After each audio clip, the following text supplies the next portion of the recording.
Well, deep into this series, we're talking about productivity in general. Actually, the rallying call is that productivity is the highly qualifying aspect in God's kingdom. It's one of the greatest qualifiers in God's kingdom. And if you wanted to really make it in God's kingdom, you've got to be someone who is productive, not just someone who is holy and righteous alone.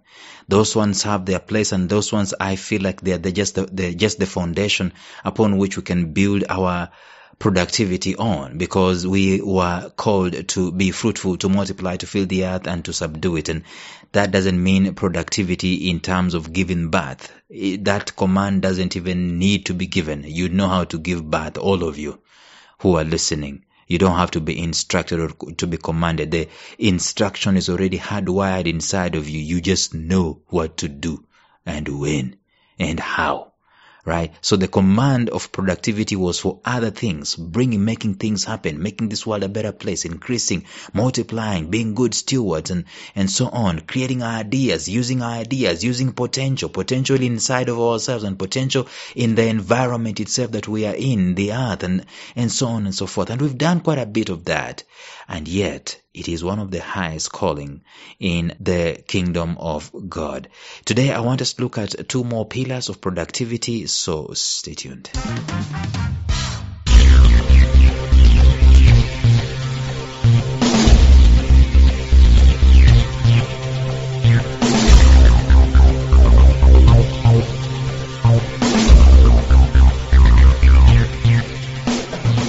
Welcome to the Life Signatures podcast with Lawrence Namale. Lawrence is a life coach, author, and keynote speaker who loves to tackle different topics on purpose, productivity, and resilience. His mission in life is to awaken all your boundless possibilities available in you. Life Signatures podcast is dedicated to bring to reality every single person who knows that deep down in their gut, there's got to be more to life than this. And now, here is your host, Lawrence Namale.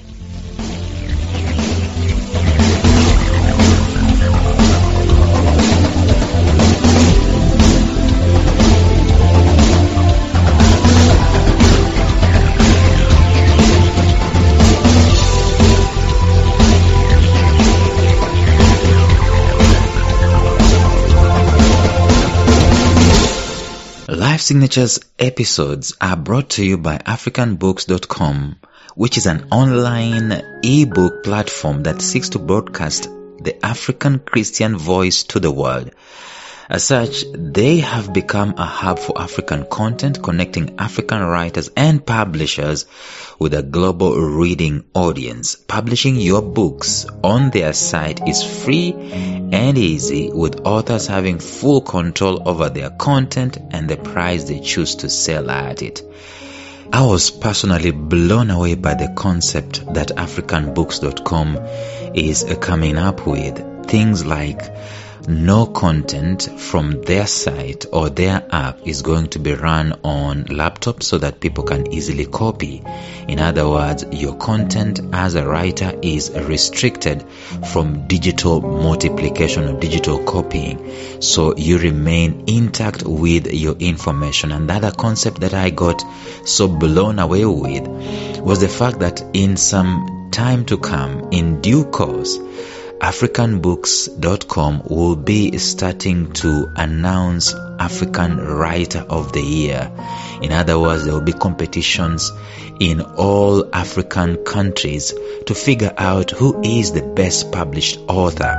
And I also fell in love with the fact that countries can actually compete against each other. We can have African authors going at it after each other, and your book as an author will be reviewed and have some stars and recommended upon that particular platform. The thing is that it's an answer to Amazon.com. You know, with Amazon, what happens? You've got to have an account in the Americas or whatever, or in Europe before you can get paid as an author. But here, the local currency is in play and the local means of getting paid are in play. So to get started, go to AfricanBooks.com as an author or as a publisher, and even as a reader if you wanted to read your African favorite authors. Enjoy. Well, if I am to do a recap, it's quite a bit of a recap. It's quite a bit long. But I'm going to run through some of these things. We've talked about 7 pillars of productivity so far. I'm going to run through them, and then I'm going to give you the 8th and the 9th. Number 1 is purpose. You cannot be productive if you are not purposeful. If you are not living in your purpose, you cannot be productive. Number 2 is leadership. Leadership is supposed to produce results. Therefore, it's a pillar of productivity. Number 3, it is planning. You've got to plan. You've got to dry run. In fact, if there is no planning, there is a lot of unproductive things going. I've just been talking to someone today who feels like they're doing a lot and there is nothing to show for what they're doing. It is because there is no planning. I know that for a fact. Number 4, management. What is management? It is using of the resources that are available to produce, right? To make a better product, make a better result. That is what management is all about.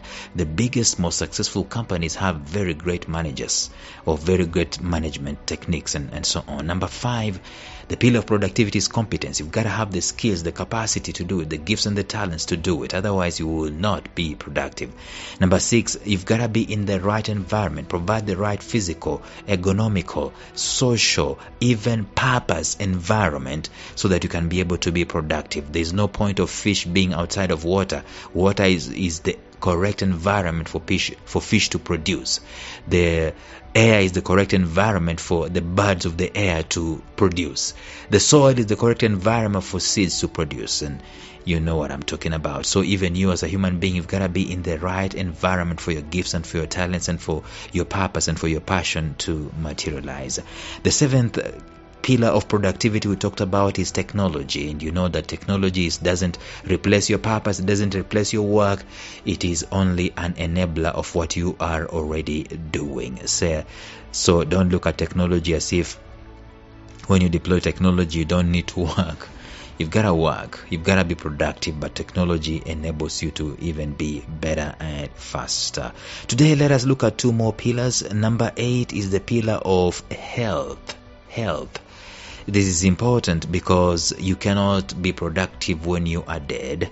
You cannot be productive when you are sick. You cannot be productive when you are not rested fully. You cannot be productive when you have pain in your back, and you cannot be productive when you are not in a top-notch physical condition to be productive.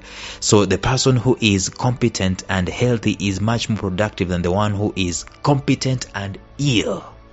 Let me say that again. If you are very extremely incompetent, or maybe just say you are competent but you are not healthy, compared to the person who is very extremely healthy and very competent, they will produce much more.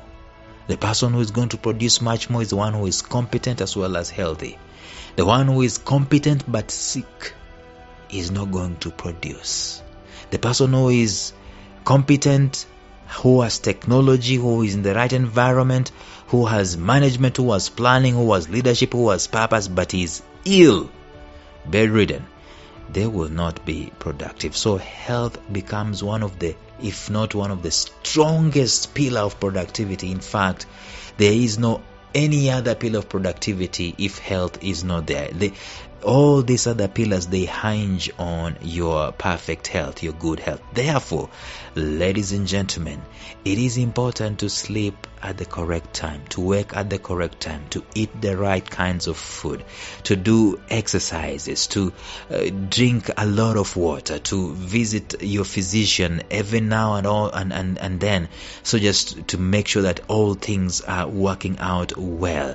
It is good to eat good nutritious food and not just to pump food which is junk into your system, because you are the SI unit of productivity. Your health matters when it comes to productivity. You can be as productive as corresponds to how healthy you are.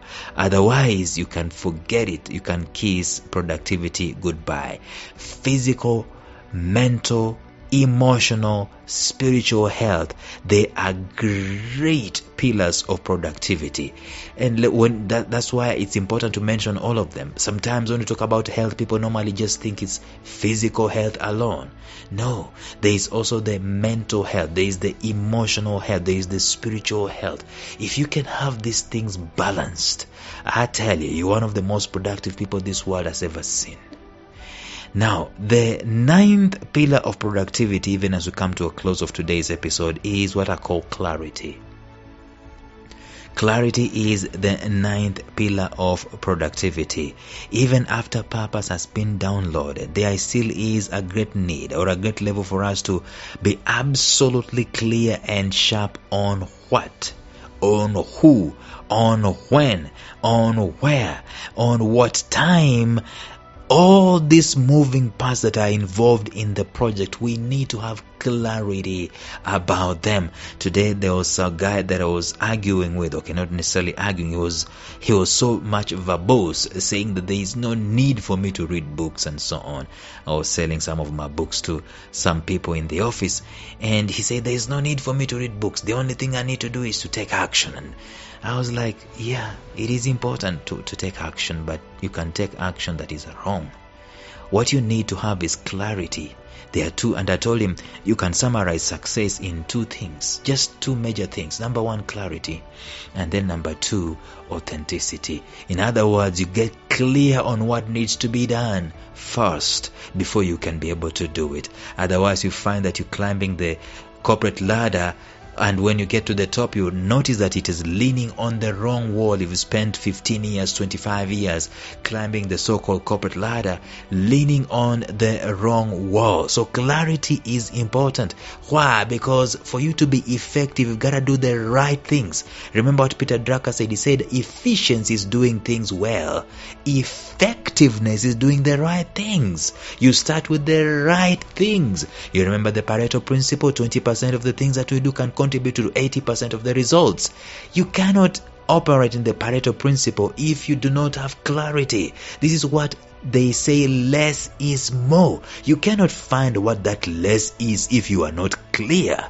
Therefore, clarity is important. It is important for us to clarify the day before it starts, before we can jump into activities. Can we anchor ourselves first of all? Can we do some kind of meditation, some kind of praying, some kind of purpose searching, some kind of planning, some kind of projecting, some kind of saying what we need to be done? I mean, some kind of prioritizing. What is the most important thing? What are our big rocks, as Steve R. Covey will say? What are the big rocks? What are the small rocks? We need to put all those things into perspective, and that is what clarity is all about. We try to do clarity at the beginning of the year, making New Year resolutions. What are we trying to do? We're trying to be clear. What we make the mistake about is that we do it once in the year. But clarity is something that we need to do daily, because there's this thing called course correction. You might be taking a particular direction in life, and you notice that I need to change, turn left, or I need to turn right, or I need to go straight ahead, I need to change the speed, I need to increase the speed, I need to go slow, I need to rest, I need to pause for a minute, I need to bench it, I need to park and just reflect. You need clarity on a daily basis. You need clarity at the beginning of the month, clarity at the beginning of the day, clarity at the beginning of the week, clarity at the beginning of the year. It is important for us to always seek clarity before we take activity into focus, and that's how we become very productive. It is important for us to do that. Nothing tortures people than ambiguity in quest for productivity. When you are as amorphous as possible, as clear as mud, and you're trying to be productive, it's not going to work. Sort out the clarity first before you take action. Tomorrow we'll look at one more pillar of productivity, and then we'll call it a day. Until then, bye-bye.